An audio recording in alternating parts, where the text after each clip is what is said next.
Hello, everyone. Welcome. We're so excited to have you here on this Saturday morning or afternoon, wherever you are calling in from. My name is Maikiko. I use she, her pronouns. I am based in Los Angeles, and I am a member of the DSA Multiracial Organizing Committee, the steering committee, as well as the chair of our Institute subcommittee, which is the group bringing us together for this call.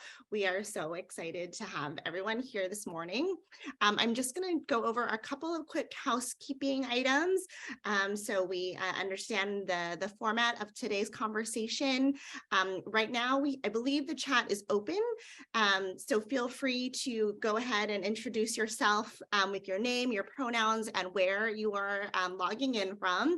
We'd love to see where folks are across the country and world, hopefully.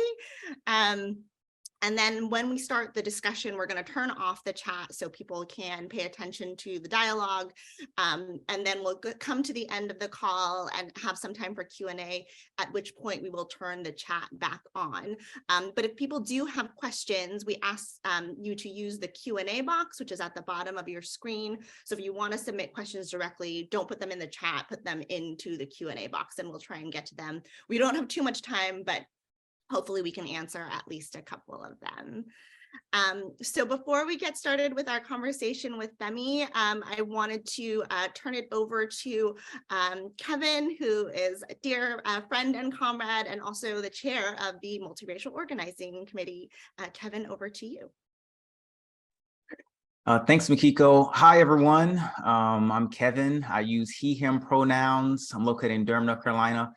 I am a member of DSA's National Political Committee, along with Justin, Christian, and Sheik. And I am chair, as Makiko mentioned, of DSA's National Multiracial Organizing Committee, or MROC is the acronym we're going to use. So I'm going to say a little bit about MROC just to set us up. So at the 2021 DSA National Convention, DSA delegates passed Resolution 31, making DSA or it's titled, Making DSA a Multiracial and Anti-Racist Organization. And this resolution committed us to building an organization that's reflective of the working class in both its membership and leadership, to increasing the racial diversity of DSA's membership, and to developing its analysis of and engagement in anti-racist and abolitionist organizing work. So we know that to win socialism, we need everyone. And, this resolution was about making that more of what DSA does. And so part of that was creating this committee, which is called MROC, a Multiracial Organizing Committee. And what we do is we bring together dedicated DSA organizers to help carry out this work, carry out the work of the resolution. Our goals include things like collectively discussing the challenges of and opportunities for multiracial organizing in DSA, develop our leadership and organizing skills with a focus on deepening our connections to communities of color, and establishing next steps toward facilitating dialogues and trainings throughout DSA on this matter. So concretely, currently we have two big projects that we're working on. One is the Multiracial Organizing Institute, which happened in October, which is a convening for veteran leaders of color in DSA to develop their skills and build a network around them. And there'll be a little bit more said about the Institute later. We also have this kind of chapter outreach subcommittee, where we're currently having deeper conversations with chapters that had success and failure with multiracial organizing. And, we hope to get more information from both of these different efforts to kind of roll out the chapters, different best practices and things we can work on across the organization. For more information, you can always contact MROC at dsacommittees.org, or pay attention to your email, because there will be events coming in the email. And I know there's a lot of them, DSA emails, but pay attention. There will be stuff about the Multiracial Organizing Committee in them. So stay tuned to that. With that, I'm going to throw it back to Makiko. Thanks, Kevin. Yes, and we will have a sign-up form coming later in the call, so you can sign up directly and get on to the MROC list. But without further ado, I'm so excited first to introduce our moderators, Justin Charles and Christian Hernandez, who are both members of our National Political Committee, as well as on the Multiracial Organizing Committee steering body, and have been long-term partners in creating this work. And we're really, again, so excited and feeling the need to have this conversation in DSA in this particular moment. So we're really looking forward to getting in deep with y'all, having some honest conversation around identity politics and what they look like here in our organization and also in the world. And there's no one better to have this conversation with than Olúfẹ Táíwò, author of the book Elite Capture and Reconsidering Reparations, associate professor at Georgetown University, a member of Metro DC DSA and Pan-African Community Action. His work has been featured in The New Yorker, The Nation, Boston Review, Dissent, among many other illustrious publications. And he works on ethics and social political philosophy with an emphasis on anti-colonial thought and the Black radical tradition. Femi, we're so excited to have you for this conversation, and I will turn it over to you all. And there will be some others joining the conversation later on as well, and Justin and Christian can introduce them later. Awesome. Thank you so much, Makiko. Hi, everybody. Also, my cat Luna will just be hanging out, listening. She loves multiracial politics. So here we are. So one of the things, as a co-author of the original resolution, one of the things that we were often thinking about were sort of the framings around race in DSA, the ones that existed, the ones that we, had tension with, et cetera. And so not only in DSA, but sort of in the broader left, many of us have seen the challenges that exist with a class reductionist framing on the one hand and identity essentialism on the other. So one of the things that comes up in your book is this concept of constructive politics. So not class reductionism, not identity essentialism, but a secret third thing, or not so secret third thing, the constructive politics. And for folks who aren't familiar with the term, I think we could probably drop a definition in the chat, but it's a politics of building things, a practical and material oriented politics, the creation of a common vision that we can all work together towards. So Femi wanted to start off with, what does constructive politics that includes an analysis of identities look like in action? Yeah, so first of all, thanks, Christian, thanks, Justin, thanks, Makiko, thanks, Luna, for all helping to set this up, and thanks everybody for being here. So maybe the first thing I want to say before I give some concrete examples is just one of the things that I'm trying to steer between, I actually think the secret third thing is like right on the money. That's exactly, what I'm trying to drive towards. I know lots of other people have been trying to drive towards that kind of thing. But, the basic thing that I want to oppose in the book is the idea that left organizing that is organized around identity should necessarily be thought of as, in competition with class-based organizing. Right. Or, with socialist organizing. I think these things can go together. And so what that looks like in action, I think there are a few kinds of examples, two of which come from DSA.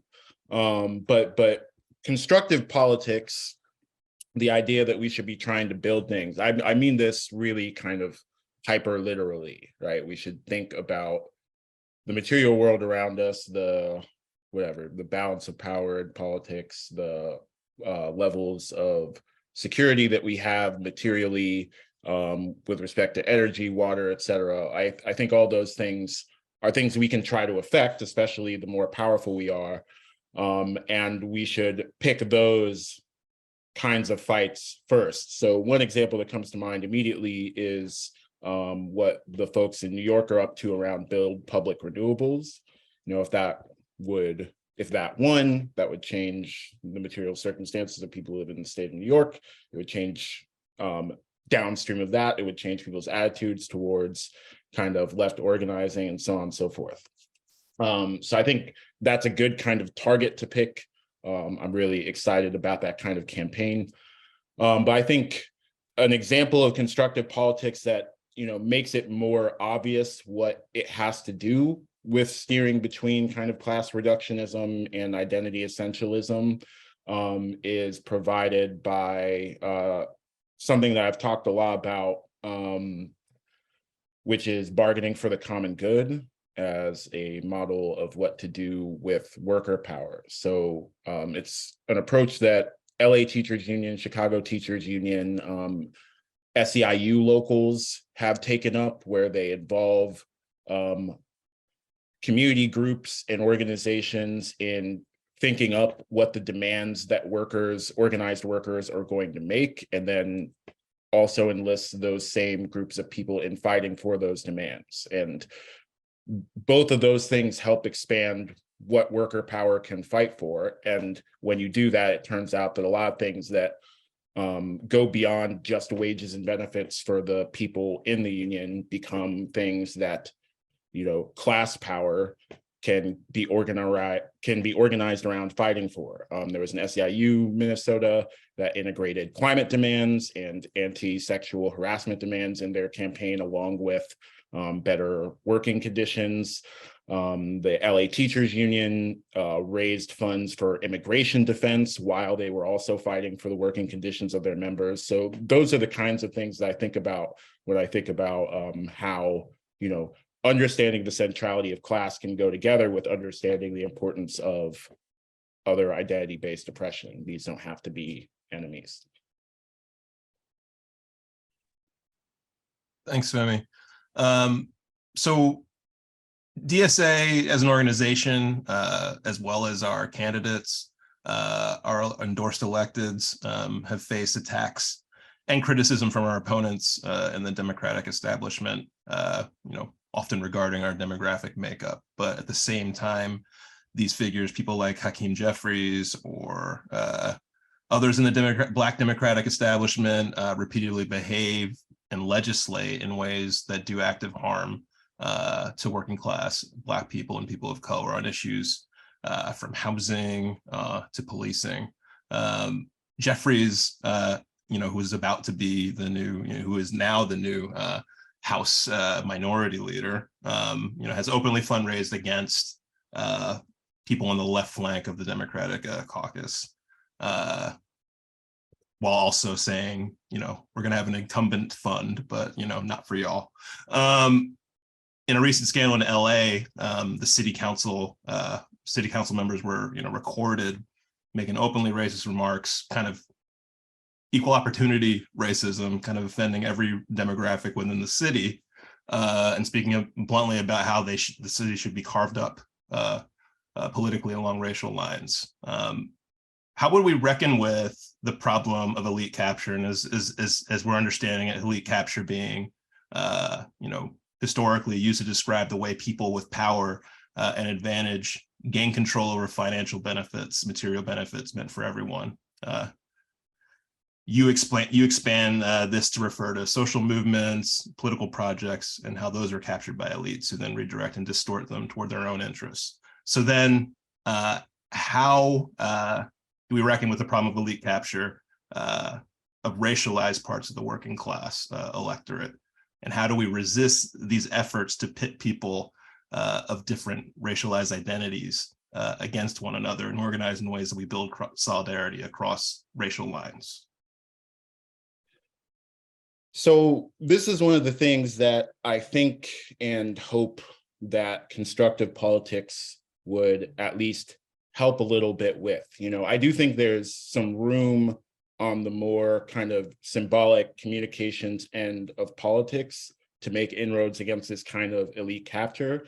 It's too early to say how successful this is, but one of the things I was struck by in the case of LA politics right now with the scandal around the leak recordings of city council members who are saying, various anti-Black things is, one of the things that came out of the response to that was people were being kind of, I think, politically savvy in making sure people were aware that a lot of the outcry against that kind of anti-Black, anti-Indigenous racism was by Black people, by Indigenous people, but also by, the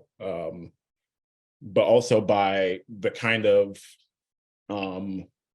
Latino people that Kevin De Leon and Nuri Martinez and all those people might take themselves to represent, right? So there was a kind of coalitional backlash against that, and playing that up on just a communications level, I think is smart and, important from a principled perspective, regardless of whether it's strategically helpful.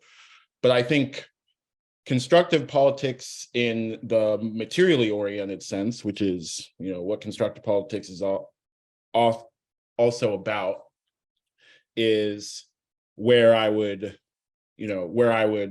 put the focus. And here, the example that comes to mind is, again, the Chicago Teachers Union, which I think has been really effective in kind of nullifying has been really effective in pushing back against Chicago leadership under the establishment that's headed up by Lori Lightfoot. And I think part of the reason why is because their bargaining for the common good kind of approach to bargaining has made it very clear that when they're in a battle with the mayor and the governor over Chicago public schools, that the side of working class people, Black working class people, Black working class people, brown working class people, people who are homeless, especially their students, right? It's clear that the teachers union has made it a priority to integrate a broader sense of justice for the worker class and the working class into how they fight for things. And I think they're just a little less susceptible to the kind of representational politics that you might expect to see played by Lightfoot in the way that, maybe Hakeem Jeffries is playing it. So that's the kind of approach that I think makes sense, and that I'm glad to see some unions taking, and I think DSA can learn some lessons from that. Awesome. Thanks so much, Femi. I definitely think something you said, optics do matter in a sense of when we're talking about the organizing campaigns that are responding to some of these instances. However, obviously they need to be tied to these material demands. I think CTU is a great example.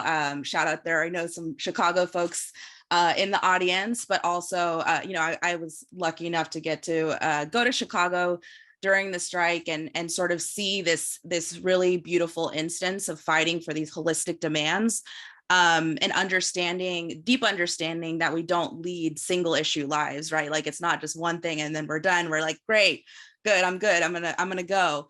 And that our material needs are both extensive and our respective fights are strengthened by, fighting for each other. So I really appreciate you bringing that up. One of the other, I think, instances that often comes up in these courses, and I think is something that I came across very early on when I first got into organizing, was sort of the concept of rooms.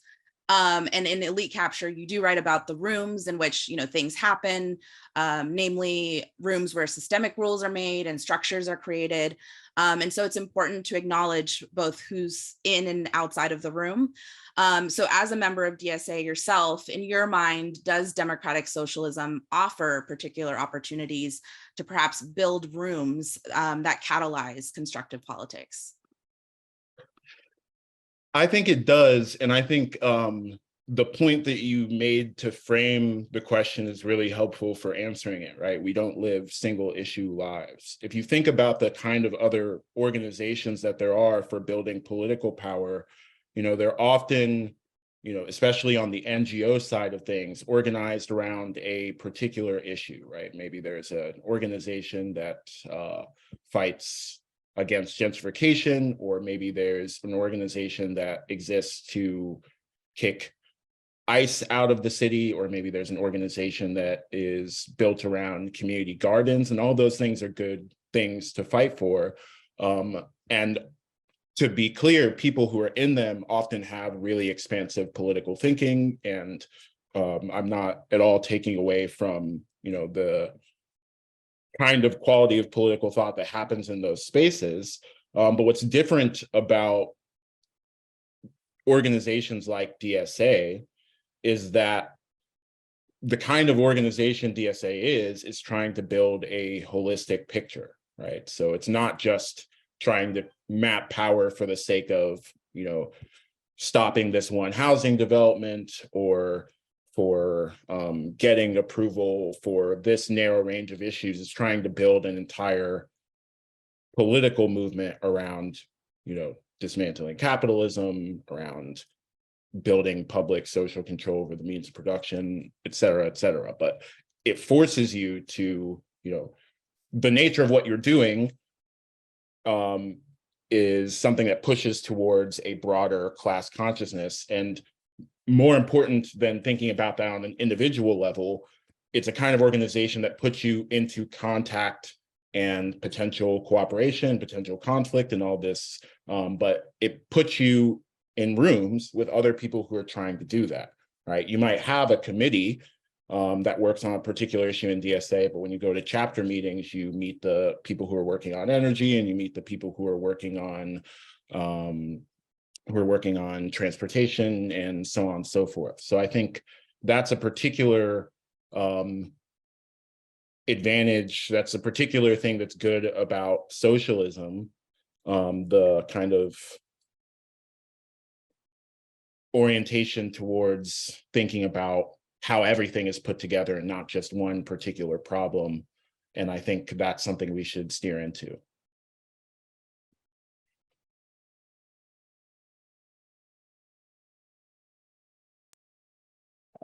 Thanks, Femi. Hi, my name is Ashik. I'm also on the NPC and MROC. And something that really resonated for a lot of us in this book, in Elite Capture, is how you talk about deferential politics.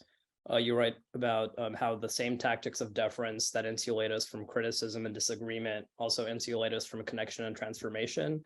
They prevent us from engaging empathetically and authentically with the struggles of other people, which is a prerequisite of coalitional politics. And this is something that I think a lot of us who've been in DSA for a while, especially people of color, have really seen arise a lot in organizing at different levels of the org, especially when trying to do coalition work. As DSA, I'm from the Metro DC chapter also, and one big case that came up in recent years was around our tenant organizing. Or we have a group called Stomp Out Slumlords, which does really great work directly organizing with tenants and buildings.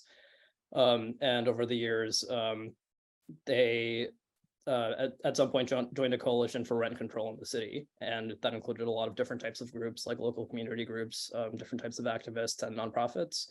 And it kind of became clear at a certain point over time that there were just differences in strategy about how confrontational they were willing to be, or what kinds of strategies they were willing to use against people in city council or businesses or whatever. And instead of coming to some kind of agreement about strategy, there started to be kind of pretty vicious attacks on SOS and on DSA for being, very white. They're just coming in and being gentrifiers or whatever. And some of the people making those criticisms were people of color, who are leaders of these nonprofit orgs, which it just kind of became clear to enough people who'd been in DSA that there were just differences in strategies and interests. But I guess, yeah, that was kind of a learning moment, I think, for a lot of us in the chapter, about okay, we're the ones actually organizing with people directly who are Black and immigrant tenants, and it's working. So how do we respond to this? And it was kind of just a big teachable moment conflict, I think. So I guess the question is, in your experience, how can deference politics limit constructive criticism or disagreement around developing strategy and organizing together? And what might be strategies for kind of inoculating against these types of differential politics that can limit good work? Yeah, I think that's, I'm just reacting to your description of that example. It seems like a good one, and it feels like it jives with some stuff that I've seen, particularly when I was more active on the immigration justice side of things. I think that deference politics can limit constructive criticism by kind of displacing it. I think that's really I think that's usually how it works, right? So we start off with a question about how it is that we should challenge developers or zoning commissions or, you know, whoever it might be. And we end up in a conversation about what kind of person should get to weigh in on that question, or, you know, who should get to weigh in first and foremost on that question. And that kind of changing the subject is part and parcel of how deference politics works, and I think what it drives that. And unfortunately, I'm not sure, you know, I don't know to what extent we can inoculate against deferential and neoliberal identity politics, except by, you know, encouraging more defection from it, which is part of the reason that I wrote this book, right? You know, it's not just targeted at socialists. I'm a socialist, but a lot of the people involved in these kinds of coalitional organizing spaces, as you were just saying, Ashik, might come from the NGO world, and may have different politics than us, but their politics are relevant in terms of deciding, you know, what it is that we can do in coalition with other people. But, you know, I think in the meantime, as we kind of hope and work towards the development of class consciousness much more broadly than just DSA membership, I think standing our ground is really the thing to do. You know, you see this, I don't know, maybe this will get me in a little trouble, but, you know, I think part and parcel of what happened in BLM was, you know, it had a lot of kind of complicated personalities and situations. I don't want to oversimplify it, but I do think it didn't help that the kind of default mode of coalition with BLM was deferential to the extent that it was, whether we're talking about, you know, white people for Black Lives or Surge, or, you know, a lot of these groups that kind of ended up working with in coalition with BLM, but took a kind of deferential posture to it. So, you know, even if in the short term it results in kind of breakups of coalitions in the way that maybe happened with Stomp Out Slumlords here in DC, I do think in the long term, you know, it's better to stay principled and, you know, take the short-term L and hope that, you know, in the final analysis over a longer period of time, you know, people start to see what was behind the principled disagreements and, you know, take seriously the possibility of doing politics differently. And I think we're already seeing things move in that direction, but hopefully they move even faster. Thanks, Femi. Quite the spicy take, but also I think obviously very necessary to constantly you know, analyze, criticize, add some self-criticism to how things are being done, because we definitely know that there are a lot of things that are both intriguing and I guess enchanting about power. I mean, I think that's kind of the whole point of it. We wanted to, we're going to continue the discussion, obviously, and folks, the Q&A is still open, but we actually wanted to bring on one of the MROC Institute attendees to ask a question. And so Soleil, if you can get off mute and ask your question for Femi, that'd be great. Yeah, yeah, thank you for having me. Oh, geez. Sorry, 1 second.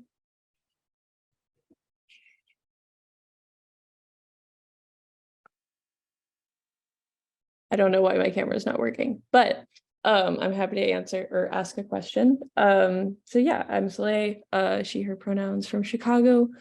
And I was interested in really interested in the concept that you raised, Femi, of nation building in chapter 4 of Elite Capture, highlighting the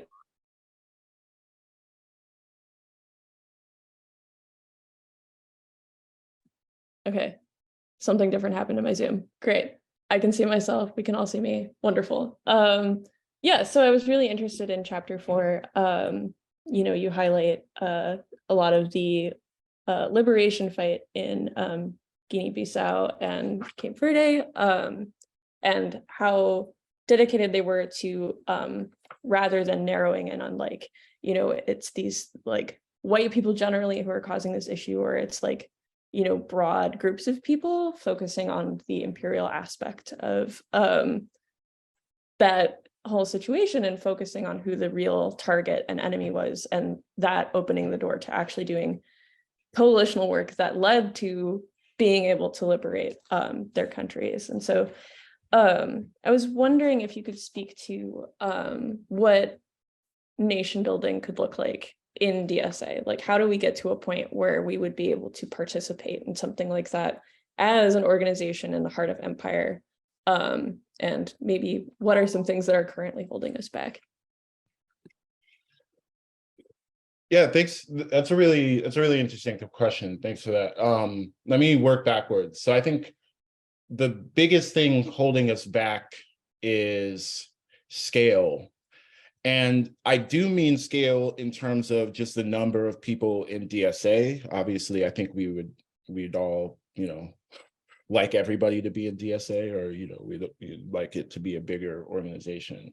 But I think maybe even more importantly, are the kind of, you know, durable, meaningful links between other large mass organizations, particularly of unions, but not specifically with them.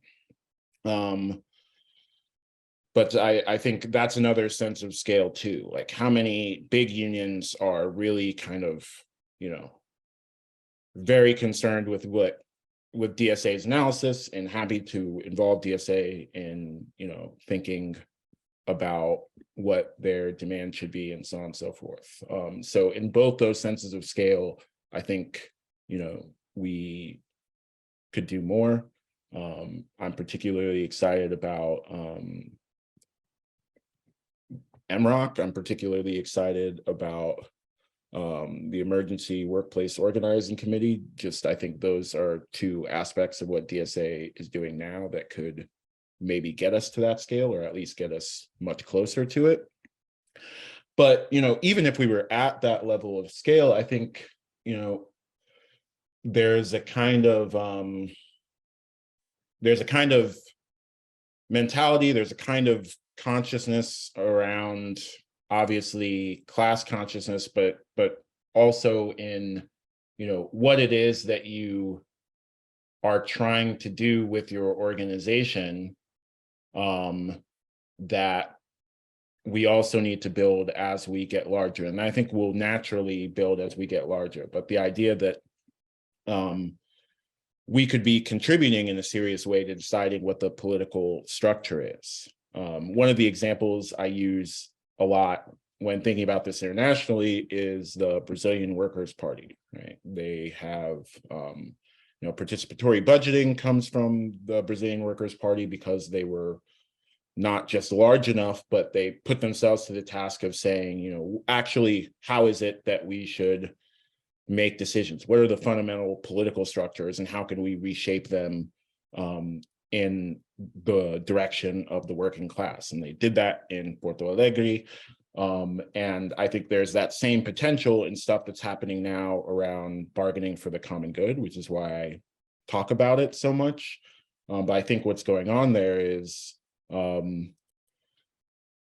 thinking, you know, not just thinking imaginatively, but thinking in a serious, practical way. What are the changes we need to make to the entire structure of how we live and work, and not just what's going on in this particular workplace? And how can we use power to get from here to there? And what power do we need to get from here to there?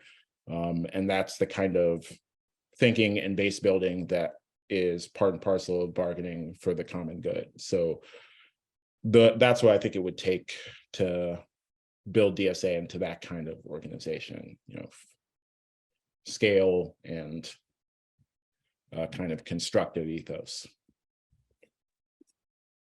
Thanks. Sorry to interrupt. Something you just said, you know, it was making me think about the scale question. And I think the scale question, like it's bidirectional. It kind of like, we want to scale up in terms of like the infrastructure we can build as a national organization to connect all of our chapters, to be awake and aware of all the struggles that happen around the country and in various ways, but also thinking like in the other direction of like the ways in which struggle amongst the class crops up, and it happens in ways that, like, you know, are very, very, very diverse and disparate and maybe seemingly not really connected to each other. I think our job is to, again, find those struggles, embed ourselves within them, push them along however we can. And those struggles, you know, they're gonna be demands of the state. They're gonna be demands on the boss. They're gonna be demands on landlords and of the people who hold power in our communities. But I think like the nation building project of DSA is to have one, is to like really be in those fights, all of them, like everywhere all at once, which is difficult, but like I don't see any other way for us to do it. Yeah, and which comes back to the most basic sense of scale, right? Which is, how can we be involved in that many things if there's only, you know, 100,000 of us, right? If there's 1 million of us, then it starts to look a little more doable. If there's 10 million, it starts to look more doable than that. Yeah, and I mean, I think that's sort of the ongoing conversation, discussion, tension that exists with, you know, prioritization. That's not necessarily about, you know, saying this is more important than this, but rather like this is what we have the capacity to do now in order to scale up, and to, you know, start looking at like, how do we build a mass character of DSA so it goes beyond the 100,000 and we continue to grow, because I have found that when we're very intentional about recruitment, when we're very intentional about reaching out to people and making hard asks, we grow, and it's great. And I definitely think we also are constantly looking at examples of you know, mass parties with Brazil, for instance, with the PT. We talked to folks from the party. We had a couple delegations go to Brazil and talk to members, not just of the party, but of other left parties like PSOL and unions there, to really get an understanding of where we can draw parallels, where we can learn from those examples, and also really orient ourselves to making sure that our size is an importance and a necessity for the work we want to do, for the vision we want to carry out. But it's also a responsibility, right? being the largest socialist organization is a responsibility in the face of empire, in the face of everything that's happening. And so one of the ways that we know to do that work is through organizing and through having conversations with people who may not already agree with us, which is super important. We should constantly be talking to people who don't agree with us. And I think when we're doing that, we also have to have an understanding of how to approach people with various concepts. So one of the questions that a comrade asked, Comrade Alex Burnell, he asked, do you find that in a real organizing conversation, do you use the same terms you used to develop the framework and terms behind the concept of elite capture? And if so, the question got away from me. And if so, how does your presentation of these ideas change when persuading others outside of an academic context? I mean, there's some overlap in how I talk in academic context and organizing context, but, you know, not that much for the reasons I think, you know, the question is kind of pushing on, right? I just don't think that, you know, you have to talk to who you're talking to. And outside of really specific, you know, organizing spaces where there's lots of investment in, you know, how socialist is this argument, or how well does this argument represent this literature, all that specific academic stuff, right? I don't think there's a lot of need for talking about the same concepts with those particular frameworks. So in organizing conversations, I more often just find myself giving examples, right? I'm in DC, so here I might say, our mayor, she's Black, she painted BLM on the streets in front of the White House, and then she gave more money to the cops that were beating us all up, right? Is that a representation of where our interests are? I think concrete examples and working back from those to the more theoretical stuff is usually better. Representation is a kind of term that I might use in both an academic and a organizing context. It just depends on, how the people in that room talk. And it's really specific, the way that I talk to people in Pan-African community action isn't necessarily the same way that I talk to people in DSA and vice versa. But it's just all of it just goes back to politics is relationships, politics in general, but especially the kind of politics that is involved in organizing. And so you just gotta read the room, I guess. Thanks, Femi. I'm kind of relate something back to the question I asked initially about the Black political establishment and how they utilize elite capture and identity politics. Relating this to a question from somebody from one of the attendees, Paul, from my chapter in New York City. What's up, Paul? In addition to the accusations that DSA represents white gentrifiers, the Black Democratic establishment also uses crime and defund to drive a wedge between DSA and broad swaths of the Black working class. They argue that the Black working class is more concerned about crime in their neighborhoods than about the injustices of the carceral state. Many Black activists support defund, but the Black establishment argues that they don't represent the community either. And our mayor in New York City, Eric Adams, is among the most vociferous of these politicians. How might multiracial organizing specifically address crime and defund and oppose this establishment discourse?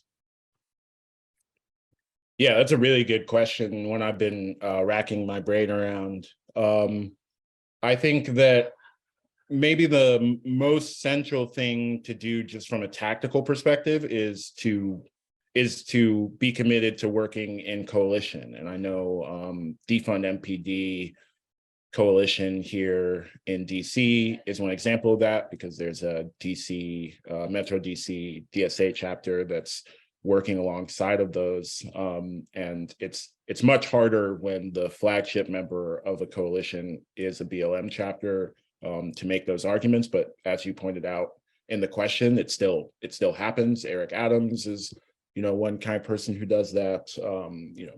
Muriel Bowser here in DC does so as well. And I think, longer term than just working in coalition is, one of the things, there does need to be a kind of base building within those coalitions, because I think there is something to the charge that the way activists talk about it is meaningfully different from how these issues get talked about outside of activist circles. And that's just true in general. It's obviously it's true of Black working class, but it's true of the rest of the working class as well. I think there's just a particular way of thinking about crime and defund that is kind of the default position on the activist left. And there's not yet, it's not yet the consensus, or even the most popular position, I would guess, outside of activist circles. So there's real consciousness raising in recruitment that needs to happen. And that doesn't have to be recruiting people into DSA. But if we really believe the line that we're pushing on defund, then we should be convincing people of that. And from a constructive perspective, we should be making it easy to believe by trying to demonstrate it somewhere, right? And that is not easy work to do, but people should think about doing it. But I will say, you know, this is an issue where I don't necessarily have exactly the same line as a lot of other people that I know and respect on this. So I'm, as Mike Kiko said earlier, I'm in a group, Pan-African Community Action, that argues for community control over police, and it's part of an umbrella of groups associated with the National Alliance Against Racist and Political Repression. And there's a long line of people and a long history of pushing for this particular demand, stretching back to the Black Panther Party and Fannie Lou Hamer and, you know, all these other radicals in the 70s. And I think that is worth thinking about. Maybe if we have time, I can say a little bit about why, but for now, I'll just say that that's my position. And part of the reason it's PACA's position, Pan-African Community Action, is because they went around canvassing and talking to people. And, you know, that's an idea that seemed to resonate with folks. So, you know, regardless of whether you're just straight up slash the police budget or whether you consider community control over police as an option, I think canvassing and, you know, doing the consciousness raising work rather than just the kind of legislative policy oriented work is necessary, and it is the socialist thing to do, I think. Well, we love thinking about what the socialist thing to do is, for sure. We got an influx of a lot of really great questions. However, we are running low on time, so this is our last question before we sort of wrap up and talk about next steps. And I'm going to sort of combine some of the questions that were brought up, but I think some of the curiosity is around what a big hurdle is from what a hurdle liberal identity politics poses to multiracial organizing. You know, in DSA, we talk about the necessity of building collective power, of fighting neoliberal individualism, and in elite capture specifically, you write that by rejecting elitist identity politics in favor of a constructive politics of racial radical solidarity, there's a possibility of organizing across our differences in the urgent struggle for a better world. And I think part of this also ties into how our organizing culture, how our organizing behavior all comes into play. So I guess, what are some examples of the types of strategies, opportunities for developing constructive politics in DSA, whether locally or nationally, as they relate to how we organize? I think a kind of heavy emphasis on issue-based campaigns and thus issue-based coalitions is one of the things that occurs to me to be a way of, you know, developing the kind of class consciousness I think we are invested in developing, right? I think, you know, being in a coalition like Defund MPD as socialists and being vocal and non-deferential about the particular perspective that we have as socialists, or being in, you know, a tenants' rights housing justice coalition like Ashik was talking about earlier. I think those are opportunities to, you know, not just get the word out about our particular way of looking at things, but to do so in a way that is premised on real, practical, meaningful solidarity with other kinds of other kinds of struggles that might start elsewhere. And at the end of the day, I think there's lots of dangers of liberal identity politics, and there's lots of ways that it might get in the way of social progress. But one of the dangers that it poses is, the kind of overcorrection that you see from, class reductions, which is, starting from the right observation that, liberal identity essentialisms are missing important things about how the world works and what we need to do to fix the world, which certainly will involve socializing the means of production, right? That's why we're all here. But moving from that correct observation that they're getting something wrong to what I think is an incorrect political conclusion that moving forward involves vanquishing them in the way that it involves vanquishing the bourgeoisie. And I think that's just, a not particularly materialist, resentment-driven way of moving politically. In fact, lots of the political progress of the last century was built in, fairly explicit coalitions in some cases between socialists and, cultural nationalists and feminists, some of whom were socialists, but some of whom were not.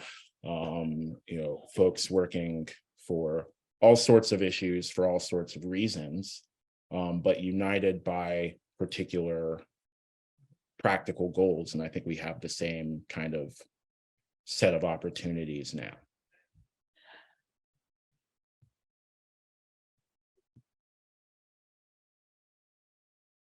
Thank you so much, Remy. I think that's a really important, sobering, but also invigorating way to conclude this conversation. We have a world to win and we need everyone to do it.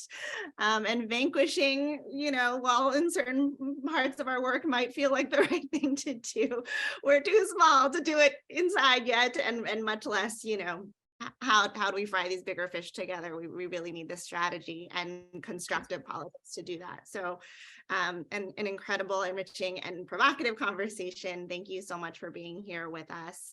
And we're really excited to keep you involved in the work of MROC, and we know we'll have many more conversations to come. So thank you for being here. And thank you, audience, and our moderators for all of these excellent questions. One really big key takeaway of today is that this is the start of a conversation, right? We know we still are confronting these issues both within our societal work, but also within our chapters. And we need to really have the conversation. We are not taught, I think, in Western culture to talk about race in any real constructive way en masse. And so we think this book and Femi's work has really, set a foundation for us to have these conversations. So a couple of things you can do right now in order to continue these dialogues. There is a form that's just been dropped in the chat. If you want to get more involved in the work of MROC, please fill that out. We are, hoping to open this wide, right? Ideally, you are a DSA member and will join today. But if you're not, you can also, let us know that you were inspired by this conversation and hopeful about this work and these kinds of dialogues, because that's the path before us, is how do we grow, and how do we grow in a representative way. And then we also put together a discussion guide for elite captors specifically. Femi, we hope it meets your approval. But I think it's a great text to bring to your chapter and start having these conversations, and not just once. Like, I think talking about multiracial organizing has to be consistently embedded throughout our work. Some things that get away from us or thinking it'll happen organically, right? If we're not intentional about it, it doesn't. And we've seen that over time. We really have to have the conversations, know our baseline, and unpack the sticky situations that we probably will find ourselves in, oftentimes in coalition or even within our membership. But if you create the space to talk about it, it's definitely a key element to making sure that you're confronting that dynamic and hopefully unpacking it and then addressing it in ways that do lead to constructive strategy. So the discussion guide has also been dropped. Please feel free to use that. And if you do use it, again, make sure to fill out the form and let us know how those conversations go. One element that came out of our Multiracial Organizing Institute that we held in October in Minneapolis is that we have a cadre of amazing organizers that met together over a weekend, and we'll be continuing to meet and train as facilitators and mentors for DSA work. So the hopeful upcoming opportunity is to work with some of these participants. If you want facilitation support or just want someone to come talk about MROC in your chapter, we'll have a whole pool of folks that are excited to talk to you and talk through how we build these kinds of campaigns and issue-based projects that really do bring in more people of color and the representative working class that we always talk about. And to do that with intention. And what does it mean to create those opportunities, especially if your chapter feels unrepresentative of the city or town where you live? We really want to tackle that with clarity and genuine assessment. And again, having these conversations really is the start of that work. So, but we know it's daunting. We know it's hard. We're here to support each other through it. We don't have all the answers, but we really think talking together is the next step, and being open and transparent about it. So thank you all again so much for being here. Please fill out that form. Please use the discussion guide and let us know if you do. Also, Ashik or Mel, can you drop the MROC email so people have questions for us directly? They can go ahead and ask through reaching out to us that way. Femi, any parting words, anything you want to leave us with or things you want to promote? No, just thanks everybody for being here. Thanks for having me. Good luck. All right, y'all. Happy Saturday. We hope you have an enjoyable rest of the year and get some breaks. Organizing is great, but rest is also important.